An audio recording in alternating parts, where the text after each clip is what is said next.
উচ্চ দক্ষতা সম্পন্ন বিদেশি কর্মীদের H-1B ভিসার উপর প্রেসিডেন্ট ডোনাল্ড ট্রাম্পের আরোপিত $1,00,000 আকাশচুম্বী ফি বাতিল ঘোষণা করেছেন দেশটির একটি ফেডারেল আদালত। বোস্টন জেলা আদালতের বিচারক লিও সোরোকিন এই ঐতিহাসিক রায় দিয়ে ট্রাম্পের এই সিদ্ধান্তকে অবৈধ কর হিসেবে আখ্যায়িত করেছেন।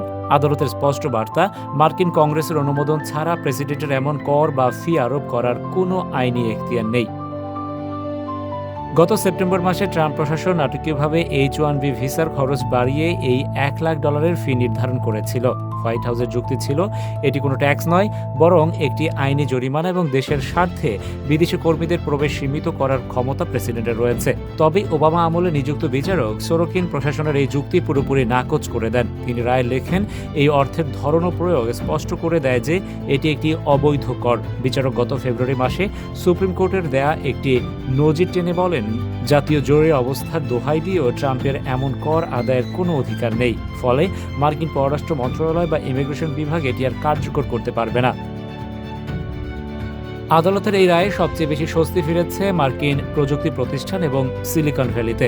গুগল, মাইক্রোসফট বা অ্যাপেলের মতো প্রযুক্তি জায়ান্টগুলো সাধারণত বিশ্বসেরা আইটি ও কারিগরি প্রতিভা নিয়োগের জন্য এই H-1B ভিসার উপর ব্যাপকভাবে নির্ভরশীল। ক্যালিফোর্নিয়ার ডেমোক্রেট দলীয় অ্যাটর্নি জেনারেল এই রায়কে স্বাগত জানিয়ে বলেন, ট্রাম্পের এই চড়া ফি মূলত আমেরিকার দক্ষ প্রতিভা আকর্ষণ করার ক্ষমতার উপর একটি বড় আঘাত ছিল। এই রায়ের ফলে বিশ্বমঞ্চে মার্কিন প্রযুক্তি খাতের আধিপত্য বজায় রাখা সহজ হবে। প্রতি বছর লটারির মাধ্যমে 65,000 সাধারণ এবং উচ্চতর ডিগ্রিধারীদের জন্য আরও 20,000 মিলিয়ে মোট 85,000 H-1B ভিসা দেয় মার্কিন সরকার।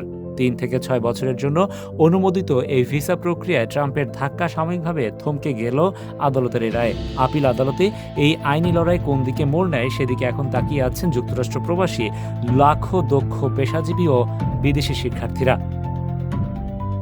Rashed Bappi, ATV USA, new York, যুক্তরাষ্ট্র। ATV USA, বিশ্বজুড়ে বাঙালিয়ানা।